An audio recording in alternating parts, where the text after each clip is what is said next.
Assalamualaikum warahmatullahi wabarakatuh. Perkenalkan, saya Anisya Atmabatia, salah satu dosen kebidanan di Politeknik Kesehatan Bakti Pertiwi Husada. Saya lulus Magister Terapan Kebidanan di tahun 2019 hingga saya mulai mengajar kebidanan di Politeknik Kesehatan Bakti Pertiwi Husada mulai tahun 2020. Namun, sebelum saya lulus Magister Terapan Kebidanan, saya lebih dulu menjadi praktisi kebidanan komplementer dengan mendirikan Si Mom and Baby Spa di tahun 2018. Oleh karena itu, saya juga bergabung di Lembaga Keterampilan dan Kursus sebagai narasumber hingga sekarang. Karena konsentrasi saya saat Magister Terapan Kebidanan juga kebidanan komplementer, maka saya lebih passion di bidang kebidanan komplementer. Pertama kali mengajar di Politeknik Kesehatan Bakti Pertiwi Husada, home base saya berada di program studi Diploma 3 Kebidanan. Seiring berjalannya waktu, home base saya dipindah ke program studi Profesi Bidan, di mana keunggulan program studi Diploma 4 dan Pendidikan Profesi Bidan ada di Politeknik Kesehatan Bakti Pertiwi Husada adalah kebidanan komplementer. Mata kuliah yang saya ampu di Pendidikan Profesi Bidan Politeknik Kesehatan Bakti Pertiwi Husada adalah asuhan kebidanan neonatus, bayi, balita, dan anak prasekolah. Mata kuliah ini berbobot 4 SKS. Mata kuliah ini juga membahas topik-topik yang meliputi prinsip dasar asuhan kebidanan neonatus, bayi, balita, dan anak prasekolah, filosofi asuhan kebidanan pada neonatus, bayi, balita, dan anak prasekolah, proses adaptasi bayi baru lahir, evidence based asuhan kebidanan pada neonatus, bayi, balita, dan anak prasekolah, gizi pada neonatus, bayi, balita, dan anak prasekolah, kebutuhan dasar pada neonatus, bayi, balita, dan anak prasekolah, kemudian imunisasi dasar, ulang dan anjuran, kemudian pemantauan tumbuh kembang neonatus, bayi, balita, dan anak prasekolah, asuhan kebidanan fisiologis bayi usia 24 jam pertama, asuhan kebidanan neonatus, bayi, balita, dan anak prasekolah dengan menjunjung tinggi nilai-nilai filosofi kebidanan dan Islami, dan pendokumentasian asuhan kebidanan pada neonatus, bayi, balita, dan anak prasekolah. Capaian pembelajaran pada mata kuliah ini adalah untuk mengetahui, memahami, sikap, dan mengaplikasikan keilmuan dan menganalisis interprofesional dalam praktik asuhan kebidanan pada neonatus, bayi, balita, dan anak prasekolah. Pada pembelajaran kali ini, saya akan mengajar mengenai pemantauan tumbuh kembang neonatus, bayi, balita, dan anak prasekolah secara fisiologis yang dikaitkan dengan kebidanan komplementer, yaitu praktik pijat bayi.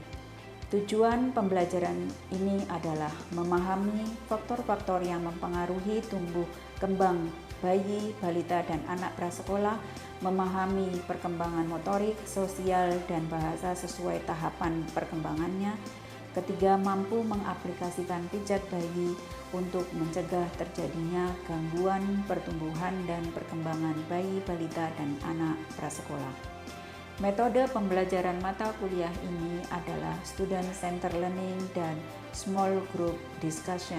Sedangkan untuk evaluasi pembelajaran menggunakan kuis 10% di setiap pembelajaran, tugas mandiri 20%, kehadiran 10%, ujian tengah semester 30%, dan ujian akhir semester 30%.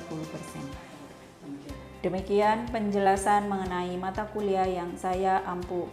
Selanjutnya saya akan mendemonstrasikan pengajaran dengan mata kuliah pemantauan tumbuh kembang neonatus, bayi, balita, dan anak prasekolah secara fisiologis yang dikaitkan dengan kebidanan komplementer, yaitu praktik pijat bayi.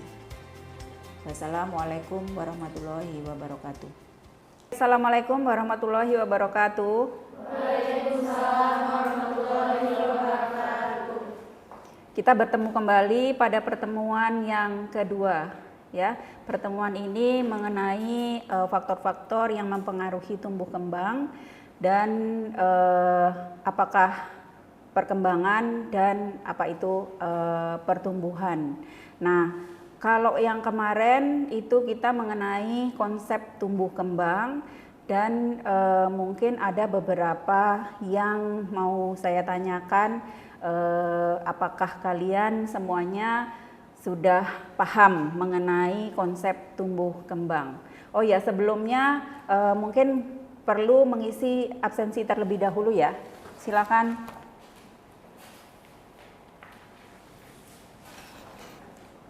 Oke, kali ini mengenai pemantauan tumbuh kembang neonatus, bayi balita dan anak prasekolah, di mana tujuan pembelajarannya adalah memahami faktor-faktor yang mempengaruhi tumbuh kembang bayi balita dan anak prasekolah, kemudian memahami perkembangan motorik, sosial, dan bahasa sesuai dengan tahap perkembangan, kemudian mampu mengaplikasikan pijat bayi untuk mencegah terjadinya gangguan pertumbuhan dan perkembangan bayi, balita, dan anak prasekolah. Oke, sebagai evaluasi terlebih dahulu, mungkin ada yang mau saya tanyakan, pertumbuhan itu apa sih?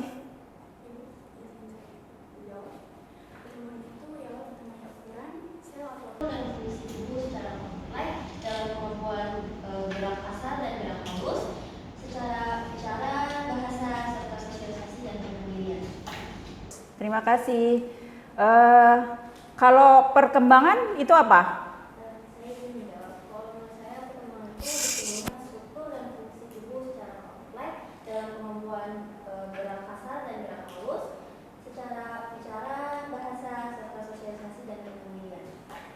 Oke, terima kasih.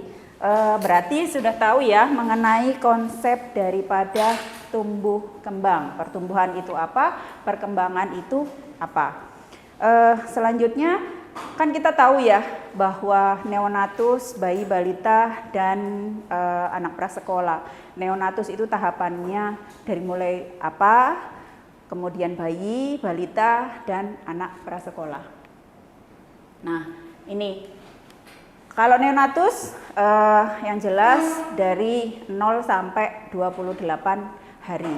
Kemudian bayi itu dari 28 hari sampai dengan 1 tahun atau 11 sampai 12 bulan. Kemudian balita itu sampai 5 tahun, kemudian setelah itu baru anak prasekolah, ya. Nah, ini ada beberapa faktor yang mempengaruhi tumbuh kembang, ya. Ada yang berasal dari genetik atau dari dalam, kemudian ada yang dari lingkungan, ya. Kemudian dari lingkungan ada dari gizi, nutrisi, kemudian psikologis ibunya, ya, riwayat kelahiran dengan jejak persalinan, mungkin lingkungan pengasuhan atau stimulasi. Nah, kita mengarah ke stimulasi. Kemudian perkembangan, tadi kan pertumbuhan, perkembangan motorik, sosial, dan bahasa, ya. Yang jelas kita akan mengulas mengenai KPSP atau yang namanya kuesioner pra-screening perkembangan, di mana nanti kita akan tahu mulai dari 0 sampai 72 bulan itu perkembangan anak dan bayi balita itu seperti apa, ya. Itu ada 0 sampai 6 bulan, 0 sampai 3 bulan, 3 sampai 6 bulan itu harus sudah bisa apa, 6 sampai 12 bulan sudah harus bisa apa. Nah, itu semuanya ada di KPSP.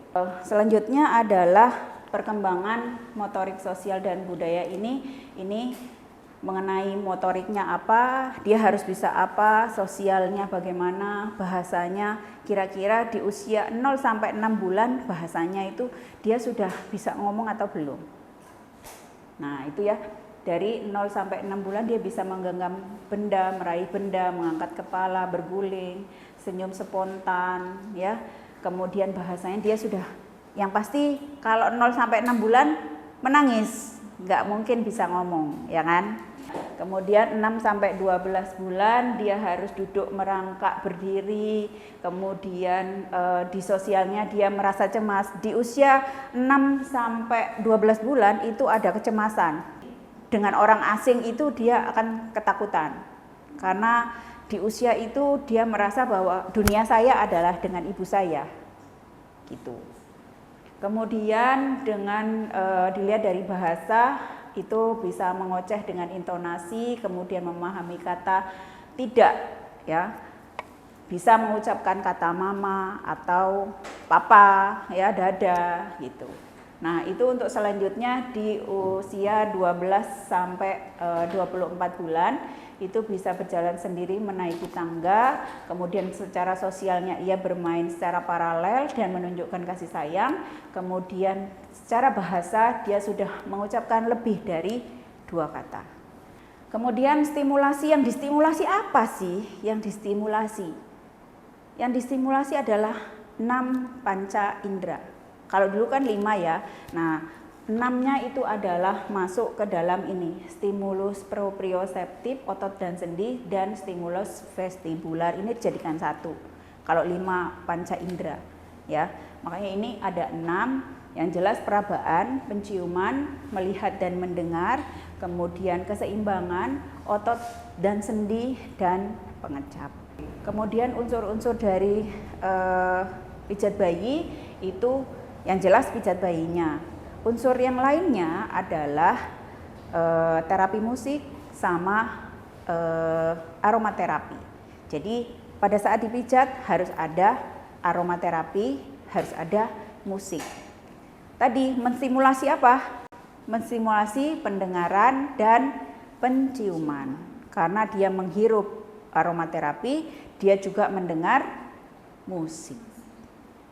Itu. Kemudian kita harus tahu mekanisme daripada pemijatan itu sendiri. Mekanismenya itu ada 4, ya. Beta endorfin, kemudian nervus vagus, aktivitas nervus vagus, produksi serotonin, dan pengalihan daripada gelombang otak. Ya. Nah, kita bisa lihat kalau beta endorfin itu mempengaruhi pertumbuhan dan perkembangan, kemudian nervus vagus itu mempengaruhi mekanisme penyerapan makanan, kemudian produksi serotonin itu untuk meningkatkan daya tahan tubuh. Karena di serotonin itu dia akan mengikat adrenalin dan kemudian hormon endorfin dia nanti akan naik. Tuh. Kemudian untuk mengubah gelombang otak. Nah, biasanya habis dipijat itu bayi-bayi itu nanti akan tertidur. Kenapa? Karena tadi ada pengubahan gelombang otak. Nah, kita lihat kondisi terbaik dari pemijatan. Kondisinya harus ada ruangnya itu juga hangat, kemudian waktunya itu adalah waktu yang terjaga. Waktu terjaga itu waktu yang bagaimana? Waktu terjaga adalah waktu di mana dia tidak tertidur, tidak sedang mengantuk, tidak sedang menangis, tapi dia bergembira. Jadi itu terjaga.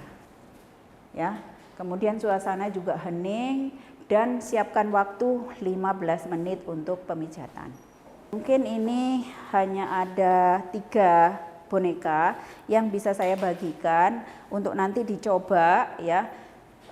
Silahkan mungkin 3 orang di belakang. Oke. Yang di belakang.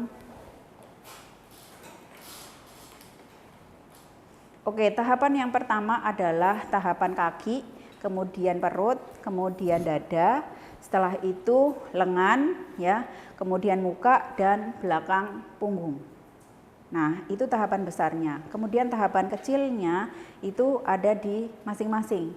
Kalau kaki ada yang namanya perahan India. Perahan India itu tangannya seperti ini. Nah, boleh begini, boleh begini. Yang enaknya yang mana? Kalau misalnya mau begini, dari pangkal paha bagian atas itu ke arah bawah. Nah, seperti ini. Ini perahan India. Kalau perahan Swedia itu dari bawah ke arah atas. Ini perahan Swedia. Tuh. Oke, kemudian telapak kaki. Ya, telapak kaki. Setelah telapak kaki jari-jari, setelah jari-jari punggung kaki. Ya, setelah punggung kaki baru pergelangan. Ya. Setelah pergelangan baru dengan gerakan menggulung. Nah, seperti ini. Oke, kelihatan ya? Oke, yang satunya juga sama. Perlakukan dengan seperti yang satunya, ya. Kaki yang sebelah kiri misalnya, sekarang sebelah kanan. Kemudian perut, ya. Ke perut ini ada mengayuh sepeda seperti ini. Ya, mengayuh sepeda seperti ini, kemudian menekan perut. Begini. Setelah itu gerakan bulan matahari. Bulan matahari itu gerakannya searah jarum jam, tetapi tangan kita berada di perut bayi itu dari jam 7, kemudian kita susul dari jam 9 dan berkesinambungan seperti ini. Gitu ya. Kemudian gerakan jam. Nah, gerakan jam seperti biasa. Kemudian gerakan I love you, I sebelah kanan ya. Kemudian L terbalik. Kemudian U terbalik. Jadi U-nya terbalik gini. I, L terbalik, U terbalik. Itu. Posisinya ada di sebelah sini. I terbalik, L terbalik, U terbalik. Itu untuk gerakan I love you, kemudian gelembung. Ya. Semuanya kenapa ke arah sini? Karena di sini ada usus besar. Ya, semuanya mengarah ke usus besar, jadi bisa meningkatkan konstipasi itu dia tidak terjadi sembelit. Nah, itu karena kita berada di sini gerakannya. Ya, itu. Kemudian dada.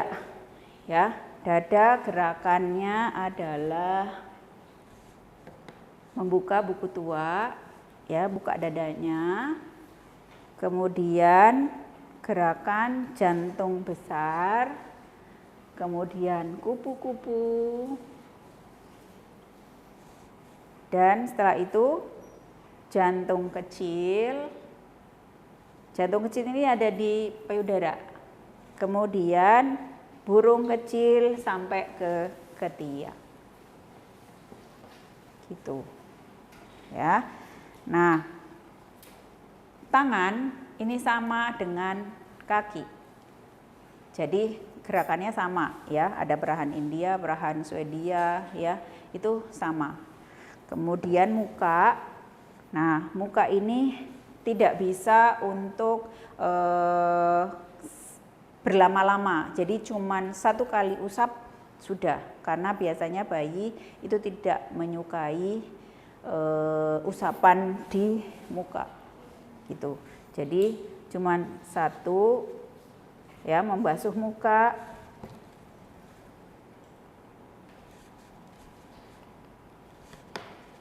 Membasuh muka, kemudian dahi, kemudian senyum satu, ya, senyum satu, kemudian senyum 2 sampai ke pelipis, senyum 3 di bawah bibir, kemudian terakhir belakang kepala. Itu, ya. Jadi langsung 1, 2, 3, 4, 5, 6. Tuh. Nah, yang terakhir adalah punggung. Maju mundur, kemudian gerakan menyetrika, ya. Setelah gerakan menyetrika, melicinkan kertas. Kemudian melingkar-melingkar. Dan terakhir menggaruk. Oke. Nah, ini ya gerakannya.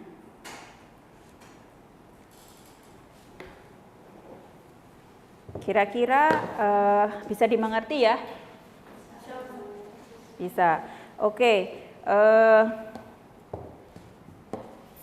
Mungkin materi yang saat ini untuk pemantauan tumbuh kembang itu dengan praktek pijat bayi itu sudah selesai. Nah, saya akan mau tahu nih mengenai kira-kira paham nggak kalian mengenai pemantauan tumbuh kembang bayi balita dan anak prasekolah. Kira-kira ada yang mau ditanyakan mengenai pemantauan tumbuh kembang? Silakan. Ibu izin bertanya. Apa pengaruh pijat bayi terhadap tumbuh kembang? Pengaruhnya sangat banyak ya. Kita tahu bahwa manfaat daripada pijat bayi tadi salah satunya adalah untuk memperlancar peredaran darah, kemudian biar ASI-nya ibunya juga produksinya banyak, volumenya, kemudian bayi juga tidur dengan nyenyak. Nah, itu untuk tumbuh kembang itu peningkatan berat badan juga bisa. Ya, peningkatan berat badan juga bisa. Kenapa kok bisa menyebabkan peningkatan berat badan? Nah, itu tadi hubungannya tadi ada mekanisme pemijatan, di mana ada aktivitas nervus vagus, ya. Aktivitas nervus vagus ini dalam penyerapan makanan itu dia meningkatkan rasa lapar. Setelah dipijat itu dia akan meningkat rasa laparnya sehingga dia bisa menyusu. Nah, kalau misalnya menyusu banyak, otomatis berat badan akan naik. Itu ya, itu pengaruh daripada pijat bayi terhadap tumbuh kembang. Maaf Ibu, saya kan ada contoh ya, tetangga saya kan habis lahirannya itu prematur, apakah boleh dipijat bayi? Oh, sangat boleh. Sangat boleh. Jadi pijatan yang jelas yang memijat adalah ibunya sendiri. Ya, ibunya sendiri. Kenapa? Karena tadi ada manfaat pijat bayi meningkatkan kasih sayang atau bonding attachment kepada antara bayi dan ibu. Nah, prematur dengan usia kelahiran berapapun itu, nah itu bisa sekali dan sudah dibuktikan bahwa ada beberapa teman yang anaknya prematur, kemudian saya ajarkan untuk pemijatan, itu berat badannya langsung naik secara signifikan gitu. Berarti kan sudah ada penelitian-penelitian yang telah dilakukan bahwa pijat bayi kepada bayi prematur itu sangat penting. Tetapi tentunya tidak dengan tahapan tadi, semua tahapan ya. Semuanya tergantung dari masing-masing memijatnya bagaimana. Kan pijatan itu adalah sentuhan. Nah, sentuhannya bagaimana? Sentuhannya dengan mengelus ini lengan, punggung, kemudian kepala, ya. Itu adalah pemijatan. Termasuk dalam sentuhan. Gitu. Paham ya? Oke, selanjutnya ada yang mau bertanya? Bagaimana seandainya ada bayi yang demam, apakah itu boleh dipijat? Oke, kalau bayi demam. Nah, bayi demam ini boleh dipijat, tetapi bukan pijatan yang ini tadi yang saya sampaikan. Ya, pijatannya itu pijatan memang khusus untuk demam. Ada treatment-treatment yang bisa kita lakukan pada bayi-bayi yang memang mengalami ada keluhan. Itu. Jadi pijatan yang tadi saya ajarkan itu adalah pijatan untuk meningkatkan atau stimulasi tumbuh kembang. Itu. Tapi bisa misalnya memijat itu biasanya dengan menggunakan titik-titik akupresur ya, itu bisa digunakan untuk bayi yang memang demam gitu. Oke. Ya, baik, mungkin itu ada beberapa yang bertanya dan saya ingin mengevaluasi sejauh mana kalian bisa memahami materi yang saya sampaikan barusan, ya.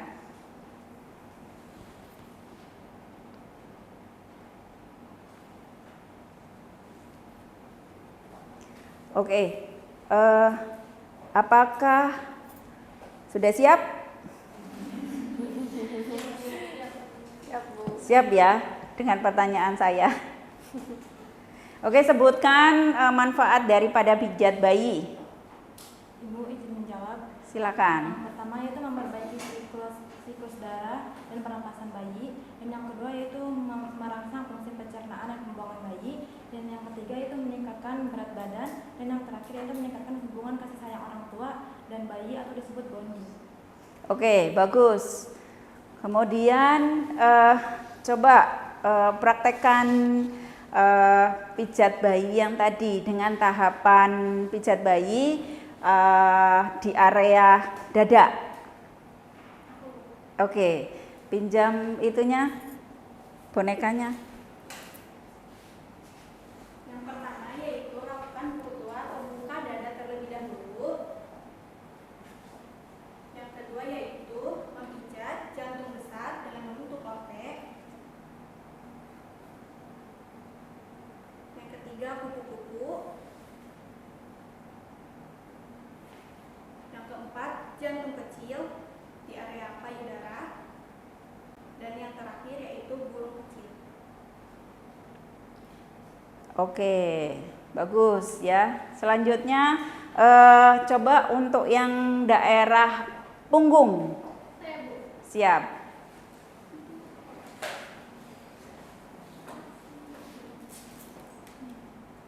Yang pertama itu posisikan bayi dengan jungkir, lalu lakukan teknik baju mundur, lalu melakukan teknik menyetrika dengan tangan kanan di bokong. Selanjutnya melakukan tindakan yaitu meluruskan kertas.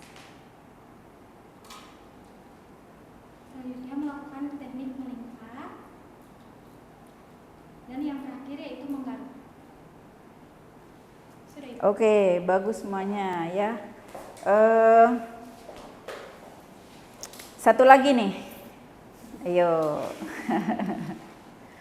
Coba sebutkan perkembangan di usia 0 sampai 6 bulan. Silakan, Zara. Perkembangan pada usia 0 sampai 6 bulan itu ada 3 perkembangan yang begitu motorik, sosial, sama bahasa. Nah, untuk perkembangan yang motorik itu ada menggenggam benda atau meraih benda, terus mengangkat kepala dan juga berguling. Nah, untuk perkembangan yang kedua yaitu yang sosial itu ada senyum spontan dan respon afeksi. Serta yang terakhir itu ada perkembangan bahasa itu ada mengoceh dan menangis. Baik, terima kasih.